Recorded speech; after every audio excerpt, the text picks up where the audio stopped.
What's going on, guys? Jolts here, back with another build video, and today we're going to be going over Deputy Flak. As you might have heard, they raised the level cap to 72 recently, so with that in mind, we have a few more skill points to add to our build and make our build even better. Anyways, game save will be down in the description, and that will only be in PC format, so if you're on PC, you can download that and try it for yourself. So, let's go ahead and dive into the build. So to get the most out of the build, we are going to be using Fadeaway as our main action skill. You can use Rack Attack too if you want to, but due to the recent buff on the Fadeaway Anoint, we're going to be focusing on Fadeaway. We do have our weapons that are going to be used outside of Fadeaway, which are going to have consecutive hits for the Anoints. Even though consecutive hits did take a nerf recently, it's still pretty good, but instead of capping out at 200% bonus damage, it will now be 100. Either way, it's still free damage while waiting for our Fadeaway to come back. Because we are playing Deputy Flak, we are focused on Jakobs weapons, and we are also going to be utilizing Head Count and Megavore. And with that in mind, if you want your cooldown back fast, yeah, you're going to want to use multi-pellet weapons. So Maggie is pretty decent damage outside of Fadeaway.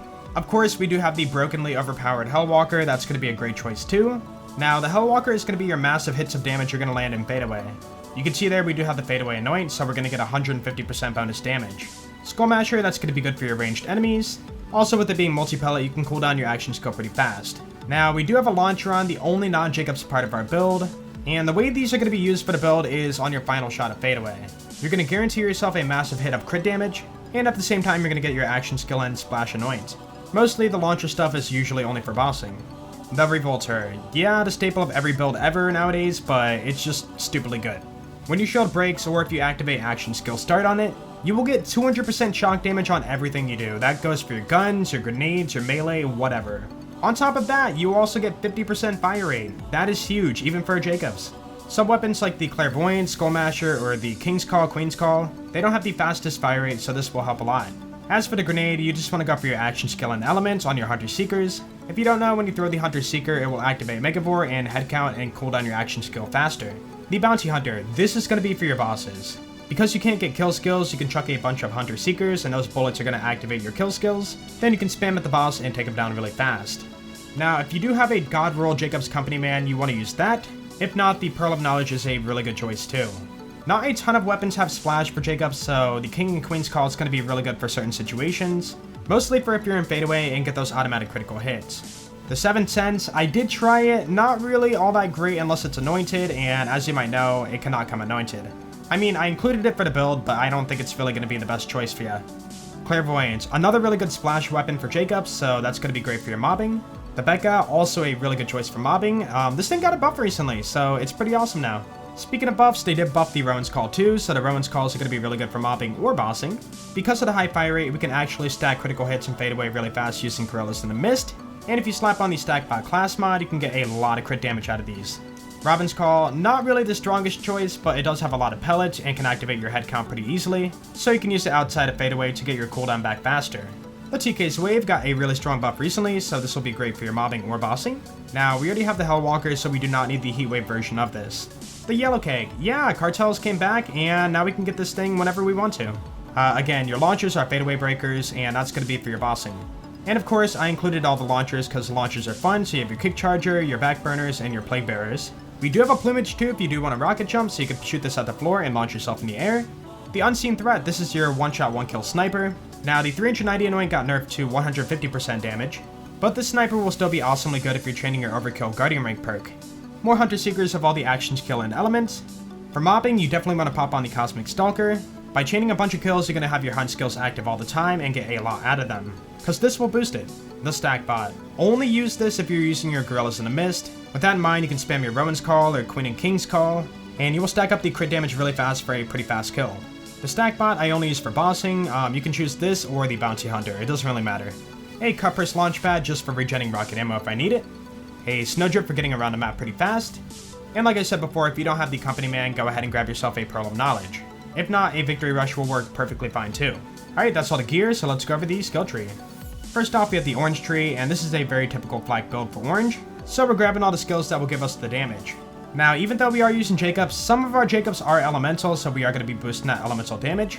On top of that, we also have the Revolters, so that shock damage is going to get boosted too. We're grabbing the important skills here too, so we have our health regen and damage to move down the tree. We did have one free point, so I tossed it into all my BFFs. We already have healing covered by the blue tree, but again, we had to put a point somewhere. If you go on a fight for your life, our pet can revive us, and we took a couple more damage skills. As for fadeaway, you always want to run Not My Circus to have enemies focus on your pet when you exit fadeaway, and depending on the situation, you can swap off from these two.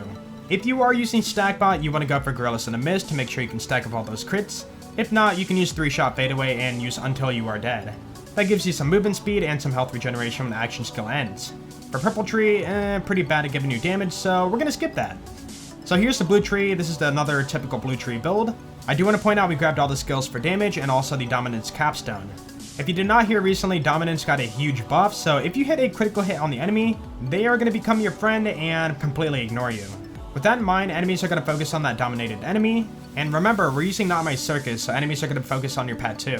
So basically, you are rarely going to go in a fight for your life, and nobody's going to focus on you. Really good skill. I figured I'd cover the 3 skills that are not, fully spec'd out, and I'll tell you why. So, first off, 3 points there. We got to do 2 somewhere to move down the trees, so I put them right here because this doesn't matter at all. For Who Rescued Who, you do want to put only 1 point there. You don't need to max it out. Damage scaling at endgame is so stupidly high that your pet is going to get full healing off of this skill alone. So you shoot the enemy, your pet heals up, and never dies.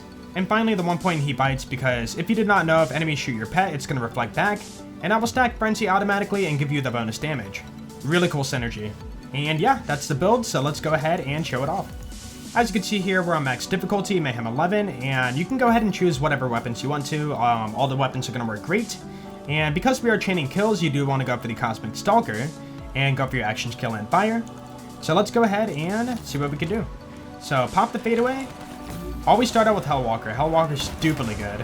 Yeah, one shot. That guy got chained from the ricochet bullets. And one shot here. If you want to, you can do launcher. Boop, you're dead. Doesn't really matter. And now that fadeaway's over, chuck your Hunter Seekers and get that cooldown going. And then swap over to something like the Skull Masher and try to get those multi-pellets hitting. And let's go ahead and do some Maggie. Maggie's a lot of fun too. Yeah, I love the Maggie in this game. They buffed it to a pretty reasonable amount. It does some pretty good work too. Now, I love the Becca. You can use, Clairvoyance or Rowan's Call, whatever you want. But if you get that sweet spot with the Becca, it hits really hard. And then once you apply the Revolter and your Cosmic Stalker and all that stuff to it too, this thing becomes a pretty deadly weapon. So as you can see, the mobbing is fairly simple. I mean, this is Athena's. So let's head over and take on Tron. So for the intro, I showed off the yellow cake on Tron, fadeaway breaker launcher, and let's go ahead and do like a gun kind of kill. Rowan's Call, radiation on him should be fine. And we are fighting a boss, so let's go ahead and do, we could do Stackbot, that's fine. And then put on our Jakobs Company Man or the Pearl of Knowledge, it doesn't really matter. Yeah, we'll do Pearl. Okay, and then, yeah, that's fine. Also, wait, Gorillas in the Mist, don't forget that. And let's see the damage we could do. So we approach Tron. And by the way, do not chuck Hunter Seekers with the Stackbot, that will reset the crit bonus. Get behind them, and we're going to stack it up, and he is quite dead. Yeah.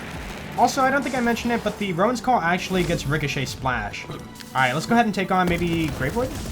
For Gravewood, we're going to try the King's Call, and let's go ahead and put on... Stackbot's kind of overkill. Let's do Bounty Hunter, that's fine.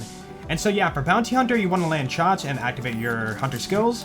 So in order to do that, chuck your Hunter Seekers, and that's going to activate your kill skills pretty fast, as you can see at the bottom. And then from there, go ahead and pop on your fadeaway, Gorillas in the Mist, and we're just going to spray him down. And the boss is dead.